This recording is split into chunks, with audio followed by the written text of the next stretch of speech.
Hello दोस्तों, आज की क्लास में आप पढ़ेंगे 12th पॉलिटिकल साइंस अर्थात राजनीति शास्त्र का, जो कि पार्ट नंबर 4 है। ठीक, तो पार्ट 4 का हम ऑब्जेक्टिव क्वेश्चंस विद आंसर करेंगे, जो कि आपके एग्जाम के लिए बहुत ही ज़्यादा इंपॉर्टेंट रहने वाला है। यदि आप पार्ट 1, पार्ट 2, पार्ट 3 वीडियो नहीं देखें तो जाकर देख लीजिए। ठीक, क्योंकि आपके एग्ज़ाम के लिए वह भी बहुत इंपॉर्टेंट है और 2021 एग्ज़ाम के लिए स्पेशल ये है। तो चलिए शुरू करते हैं।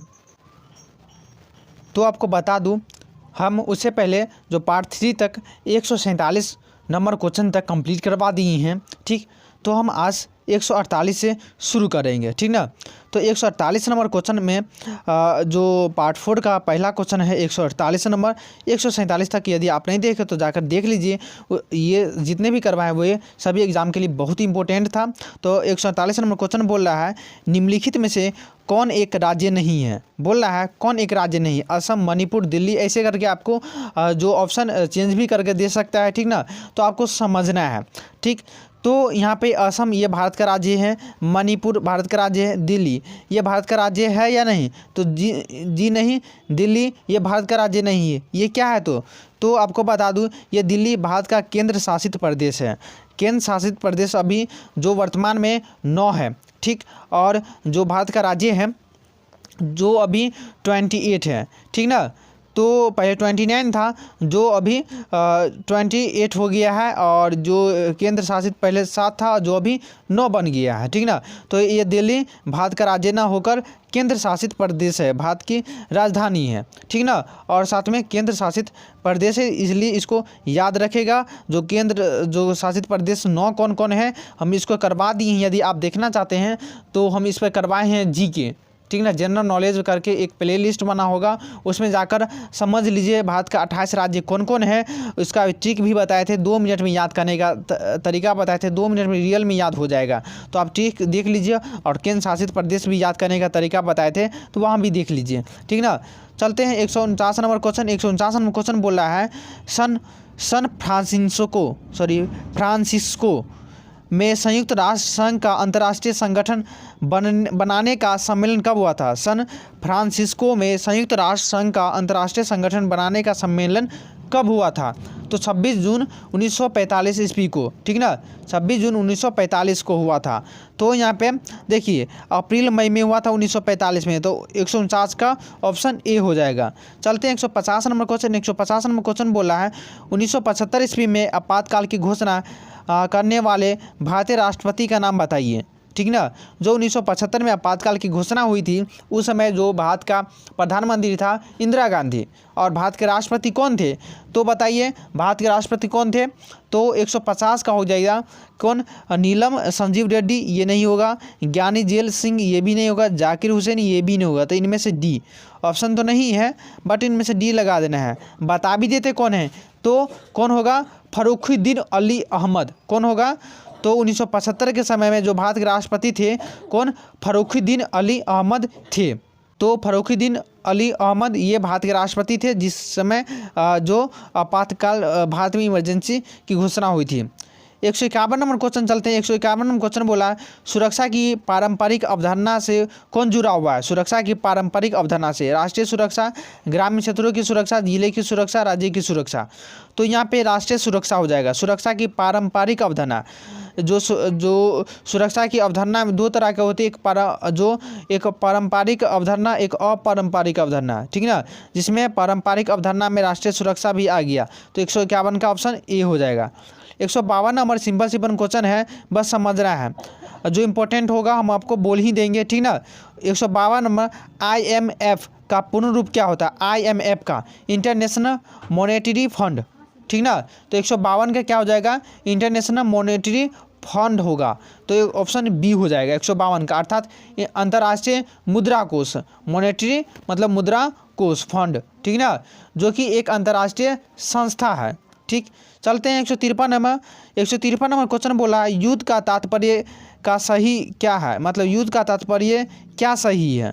ठीक ना, तो यहाँ पे असुरक्षा, तो विध्वंस, मृत्यु या जन्म। देखिए युद्ध का तात्पर्य सही क्या है? असुरक्षा युद्ध का मतलब जी नहीं, विध्वंस ये भी नहीं, मृत्यु ये भी नहीं। देखिए युद्ध का तात्पर्य जन्म क्या है? जन्म। तो 153 का ऑप्शन डी हो जाएगा। 154 नंबर क्वेश्चन बोला शीत युद्ध के संबंध में निम्नलिखित में कौन सा कथन सही नहीं है। देखिए शीत युद्ध हुआ था तो बिना जो बम या बिना हथियार से लड़ा गया था, बस धमकी के द्वारा हम उड़ा देंगे तो ये कर देंगे। उस समय सभी जो अपना अपना देश, बड़े बड़े जो शक्तिशाली देश थे वह अपना जो हथियार सब खरीदने के होड़ में लगे हुए थे, ठीक ना। तो यहाँ पे बोला है कौन सा कथन सही नहीं है शीत युद्ध के संबंध में। तो दो महाशक्तियों के बीच विचारों की होड़, ऑप्शन बी अमेरिका, सोवियत संघ और उनके मित्र देशों के बीच प्रतिस्पर्धा, निःस्त्रीकरण की होड़, संयुक्त राज्य अमेरिका और सोवियत संघ की युद्ध में सम्मिलित होना। तो सही कथन नहीं बोल रहा है ना, नहीं बोल रहा है। तो 154 का क्या हो जाएगा, देखिए दो महाशक्तियों के बीच में होड़ लग गया था, मतलब होड़ जिसको बोल सकते हैं दो महाशक्ति, मतलब कि हथियार खरीदने में, तो ये करने में, धमकी देने में सब अपने अपने लगे हुए थे, तो ये भी सही है। उसके बाद अमेरिका, सोवियत संघ, उनके मित्र देशों के बीच प्रतिस्पर्धा मतलब दुश्मनी, ये भी सही है। निःस्त्रीकरण करने की होड़, ये भी सही है, ठीक ना। तो तीन ही सही है, तो ये गलत ना हो गया। क्या गलत है, तो संयुक्त राज्य अमेरिका और सोवियत संघ ये दोनों के बीच में तो धमकी चल रहा था, तो ये गलत है, ठीक ना। तो 154 का ऑप्शन डी हो जाएगा। समझ में आ रहा है? तो समझ में आ रहा है तो चैनल को पहले सब्सक्राइब कर देना है, वीडियो को लाइक कर देना, सभी जगह शेयर कर दीजिएगा, शेयर करना नहीं भूलिएगा आप लोग, ठीक ना। आपके मन में और भी किसी भी तरह का क्वेश्चन रहेगा तो आप हमें कमेंट बॉक्स के माध्यम से पूछ भी सकते हैं। चलते हैं 155 की ओर। 155 नंबर क्वेश्चन बोल रहा है शक्ति संतुलन के लिए सर्वाधिक आवश्यकता क्या है। शक्ति संतुलन के लिए सर्वाधिक आवश्यकता क्या है? सैन्य शक्ति बढ़ाना, प्रौद्योगिकी का विकास, आर्थिक मजबूती या हमले से बचना। देखिए शक्ति संतुलन का सबसे सर्वाधिक आवश्यकता क्या है? सैन्य शक्ति का बढ़ाना। कोई भी देश के लिए सैन्य शक्ति बहुत इंपॉर्टेंट रखता है, तो 155 का ए हो जाएगा। शक्ति संतुलन के सर्वाधिक आवश्यक है शक्ति, सैन्य शक्ति का बढ़ना, 155 का ए हो जाएगा, ठीक ना। चलते हैं अगला नंबर क्वेश्चन। अगला नंबर क्वेश्चन बोला 156 नंबर भारतीय अर्थव्यवस्था किसे कहते हैं? भारतीय अर्थव्यवस्था किसे कहते हैं? तो मिश्रित अर्थव्यवस्था को भारतीय अर्थव्यवस्था कहते हैं, जिसमें जो सरकारी जो अर्थव्यवस्था और जो निजी अर्थव्यवस्था होता है दोनों एक तरह से मिलकर काम करते हैं, मिश्रित अर्थव्यवस्था, ठीक ना। तो 156 का मिश्रित अर्थव्यवस्था जो कि भारतीय अर्थव्यवस्था है, ठीक ना। तो 156 का ऑप्शन सी हो जाएगा। 157 नंबर क्वेश्चन बोला है जो क्या ओसामा बिन लादेन को किसने दी थी? ओसामा बिन लादेन आप नाम जान ही गए होंगे कौन है ये एक आतंकवादी, महाआतंकवादी जिसको बोल सकते हैं। ये जो अमेरिका में जो वहाँ का होटल जो 2001 में जो हमला हुआ था अमेरिका में, ठीक ना, तो ये यही था मेन, ठीक ना। तो ओसामा बिन लादेन को किसने दी थी? तो अमेरिका ने दी थी, तो 157 का बी हो जाएगा, ठीक। चलते हैं 158 नंबर पर्यावरण के प्रति बढ़ते सरोकारों का क्या कारण है? मतलब पर्यावरण के बढ़ते सरोकारों का क्या कारण? निम्नलिखित में से सबसे बेहतर विकल्प चुने, ठीक ना। तो विकसित देश प्रकृति की रक्षा के लिए चिंतित है। जो विकसित देश है वह प्रकृति की रक्षा के लिए चिंतित है। ऑप्शन बी पर्यावरण की सुरक्षा मूलवासी लोगों और प्राकृतिक परिवासों के लिए ज़रूरी है। मानवीय गतिविधियों से पर्यावरण को व्यापक नुकसान हुआ है और यह नुकसान खतरे की हद तक पहुंच सकता है। ऑप्शन डी इनमें से कोई नहीं। देखिए अच्छा जो सबसे सटीक इसका आंसर होगा 158 का, तो 158 का ये ऑप्शन सी होगा। क्या? सबसे पर्यावरण के प्रति बढ़ते सरोकारों का क्या कारण है? जो सबसे अच्छा सबसे बेहतर विकल्प होगा जो मानवीय गतिविधियों से पर्यावरण को व्यापक नुकसान हुआ है। मानवीय गति किसके कारण नुकसान हुआ ना? मानव के कारण नुकसान हुआ। मानव ने पर्यावरण को नुकसान किया है, तरह तरह के क्या कहते हैं खोज करता है, तो हमेशा कुछ ना कुछ करता रहता है।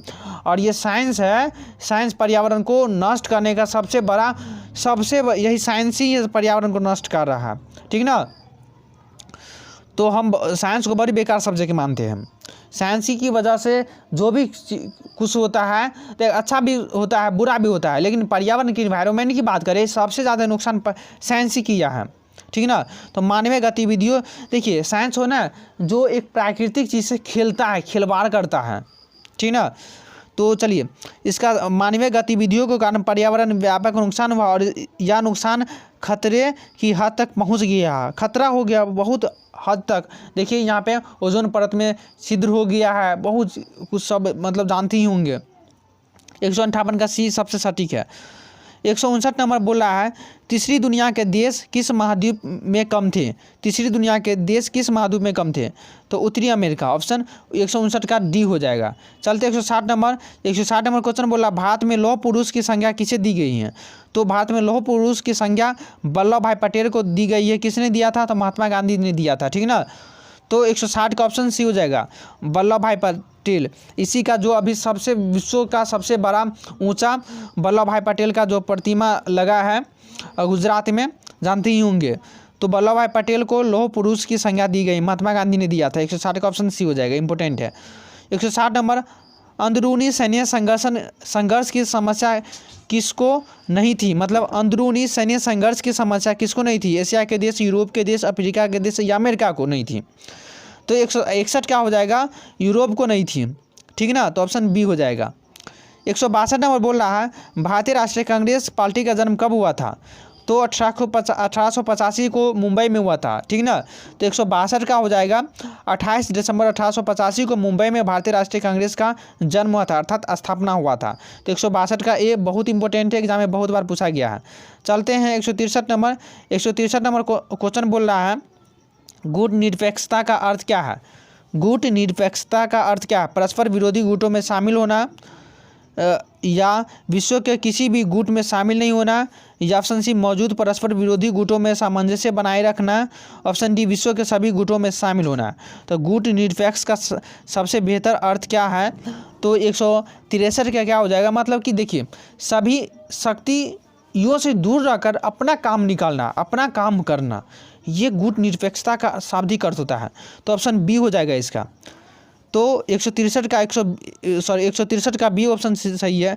विश्व के किसी भी जो शक्तिशाली देश है उसमें शामिल ना होकर अपना काम किया, मतलब करना, अर्थात विश्व के किसी भी गुट में शामिल नहीं होना। ऑप्शन बी गुट निरपेक्षता का अर्थ है, ठीक ना। 163 का बी। 164 नंबर बोल रहा है स्वतंत्रता प्राप्ति के बाद भारतीय राष्ट्रीय कांग्रेस के प्रथम महिला अध्यक्ष कौन थी? स्वतंत्रता प्राप्ति के बाद भारतीय राष्ट्रीय कांग्रेस की प्रथम महिला अध्यक्ष कौन थी? एनी बेसेंट, इंदिरा गांधी, सोनिया गांधी, इनमें से कोई नहीं। देखिए स्वतंत्रता प्राप्ति के बाद भारतीय राष्ट्रीय कांग्रेस की प्रथम महिला अध्यक्ष बोल रहा है, महिला अध्यक्ष कौन था? तो 164 की बात करें तो एनी बेसेंट ये स्वतंत्रता प्राप्ति के बाद प्रथम भारतीय जो राष्ट्रपति ये थे महिला में, ठीक है। एनी बेसेंट, इंदिरा गांधी प्रधानमंत्री, सोनिया गांधी ये नहीं। तो ऑप्शन डी लगा दीजिएगा, ठीक ना। नाम भी बोल देते हैं कौन थे? तो सरोजिनी नायडू जो कि स्वतंत्रता प्राप्ति के बाद भारतीय राष्ट्रीय कांग्रेस की प्रथम महिला अध्यक्ष थी, सरोजिनी नायडू, ठीक ना। नोट कर लीजिए कॉपी में। 165 का बोल रहा है किस देश ने भारत पर आक्रमण कर पंचशील का उल्लंघन किया? पंचशील समझौता जानते होंगे, शांति संदेश है ये, ठीक ना। तो किस देश ने भारत पर आक्रमण कर पंचशील का उल्लंघन किया? तो चीन ने किया। ऑप्शन ए इंपॉर्टेंट है ये। तो 165 का ए हो जाएगा। देखिए 165 का 1962 का जब युद्ध हुआ था भारत और चीन के बीच हुआ था, तो 1954 में एक समझौता हुआ था पंचशील, शांति समझौता जिसको बोल सकते हैं। तो जो 1962 में ये पंचशील समझौता को तोड़कर लड़ाई किया था, ठीक ना। तो 165 का ए हो जाएगा। चलते 166 नंबर। 166 में क्वेश्चन बोल रहा है अकाल के आसपास के लोगों को घर बार छोड़ना पड़ा, क्योंकि क्या हुआ था? भीषण बाढ़ आ गई थी, भीषण भूकंप के प्रकोप के कारण छोड़ कर भाग गया था, मतलब चला गया था व्यक्ति सब घर। अब उसके बाद ऑप्शन सी पानी के विषाक्त होने के कारण या वायु के प्रदूषण के कारण। देखिए जो भारत में अकाल हुआ था, तो अकाल भारत में वैसे बहुत बार पड़ा है, लेकिन जो ऑप्शन सी हो जाएगा उस समय पानी की कमी, मतलब पानी में विष फैल गया था। जब युद्ध हुआ था 1957 में, जब देश आज़ाद होने के बाद बहुत बमबारी सब हुआ था, तो ऐसे 1857 ऐसे करके, तो जो बहुत बार भारत में अकाल हुआ था। और भारत के जो सबसे गरीब राज्य हैं जैसे बंगाल, उड़ीसा, तमिलनाडु, ये सब देश में अकाल सबसे ज़्यादा आदमी मरा था, ठीक ना। तो वहाँ भोजन की कमी पड़ गया था, जिसमें लोगों को खाना नहीं मिल रहा था। बहुत बहुत दिनों तक लोग मतलब भूखे रहते थे, जिस कारण से व्यक्ति काफ़ी लोग मर गए थे। तो भारत में अकाल के आसपास मतलब अकाल जब पड़ा था तो उसमें लोगों को घर बार छोड़ना पड़ा, दूसरे जगह जाना पड़ा, क्योंकि पानी के विषाक्त ऑप्शन के अनुसार बात करें तो ऑप्शन सी हो जाएगा, ठीक ना। तो भोजन की मेन कमी हो गया था। चलते हैं 167 नंबर, शिमला समझौता पर 3 जुलाई 1972 को किसके द्वारा हस्ताक्षर हुआ था? तो देखिए, तो ऑप्शन ए हो जाएगा इसका सटीक answer, correct answer, Zulfikar Ali Bhutto और इंदिरा गांधी। जो शिमला समझौता 3 जुलाई 1972 को हुआ था, जिसमें भारत के प्रधानमंत्री इंदिरा गांधी और जो पाकिस्तान के प्रधानमंत्री भुट्टो, जिसको जुल्फिकार अली भुट्टो है, दोनों के बीच जो साइन हुआ था अर्थात हस्ताक्षर हुआ था, ठीक ना। तो 167 का ऑप्शन ए हो जाएगा, बहुत इंपॉर्टेंट है, VVI है। उसके बाद चलते हैं 168 नंबर बोल रहा है जो ओजोन परत में छेद होना क्या है? ओजोन परत में छेद होना क्या है? धरती की ऊपरी वायुमंडल में ओजोन गैस की मात्रा में कमी, वायुमंडल में ऑक्सीजन की कमी, वायुमंडल में कार्बन डाइऑक्साइड की मात्रा में बढ़ोतरी, धरती का कटना। क्या है ओजोन परत में छेद होना क्या है? तो 168 की बात करें तो 168 का ऑप्शन ए हो जाएगा, राइट आंसर। जो धरती की ऊपरी वायुमंडल में ओजोन गैस की मात्रा में कमी, ओजोन गैस की मात्रा में कमी हो गया है, ठीक ना। तो ऑप्शन ए हो जाएगा। उसका 168 का ए। उसका 169 का बात करें, यूरो क्या है? यूरो क्या है? सार्क देशों की मुद्रा, यूरोपीय संघ के सदस्यों की मुद्रा, पाकिस्तान की नई मुद्रा, इनमें से कोई नहीं। तो देखिए, यूरोपीय संघ के सदस्यों की मुद्रा ये यूरो है, एक तरह से यूरो करेंसी है, जैसे अपना लोगों का करेंसी रुपया है, पाकिस्तान का भी रुपया ही है ना। तो देखिए, यूरोपीय देश का जो है यूरो कैसे है? तो एकदम सी के तरह है और बीच में ऐसे सिंबल, अपना लोगों का जो रुपया का सिंबल ऐसे है और उसका है कि यूरो का सिंबल ऐसे है, ठीक ना। तो यूरो जो यूरोपीय संघ के सदस्यों की मुद्रा है। 170 नंबर क्वेश्चन बोल रहा है, 1972 में पर्यावरण से संबंधित पुस्तक लिमिट्स टू ग्रोथ किसने लिखी? 1972 में जो पर्यावरण से संबंधित पुस्तक लिमिट्स टू ग्रोथ किसने लिखी? तो 170 का हो जाएगा डी, क्लब ऑफ रोम ने लिखी थी। 171 नंबर, निम्नलिखित में से किस देश ने खुले द्वार की नीति अपनाई? तो चीन ने। चीन का उस समय अपना आर्थिक नीति मतलब कि सुधार रहा था, इम्प्रूव कर रहा था, तो अपना चीन खुले द्वार की नीति अपनाई थी। तो 171 का डी हो जाएगा, 171 का डी, जो कि खुले द्वार की नीति 1978 ईस्वी को जो राष्ट्रपति थे चीन के डेंग सियाओपेंग ने, ठीक ना, डेंग सियाओपेंग ने खुले द्वार की नीति अपनाया था। तो 171 का डी हो जाएगा। 172 ना, वीडियो अच्छा लग रहा है तो वीडियो को लाइक कर दीजिए, सभी जगह शेयर करना नहीं भूलिएगा। 172 नंबर, निम्नलिखित में से कौन देश सार्क का सदस्य नहीं? सार्क, देखिए सार्क में 7 सदस्य शामिल हैं, बार बार कहते हैं इंपॉर्टेंट, इसमें से हमेशा क्वेश्चन आ ही जाता है। सार्क में 7 सदस्य हैं, जो कि अफगानिस्तान, पाकिस्तान, बांग्लादेश, भूटान, भारत, नेपाल, मालदीव, श्रीलंका, तो ये सब सार्क में शामिल थे। नोट भी कर लीजिए कौन, अफगानिस्तान, बांग्लादेश, भूटान, भारत, नेपाल, मालदीव, श्रीलंका, पाकिस्तान, ये सार्क का सदस्य हैं, ठीक ना। तो पाकिस्तान है, भारत है, नेपाल है, तो ये नहीं है, ठीक ना। तो ऑप्शन डी हो जाएगा, 172 का डी। चलते हैं 173 नंबर, पृथ्वी सम्मेलन किस देश में हुआ था? पृथ्वी सम्मेलन किस देश में हुआ था? तो किस देश में पृथ्वी सम्मेलन हुआ था? तो 173 का हो जाएगा, ये पृथ्वी सम्मेलन किस देश में हुआ था? तो ब्राज़ील में हुआ था।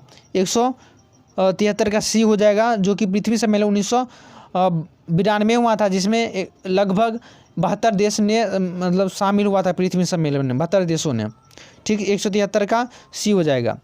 174 नंबर, भारत तथा पाकिस्तान के बीच कौन सी समझौता पर हस्ताक्षर हुआ था? तो शिमला समझौता, क्वेश्चन समझाए थे पहले।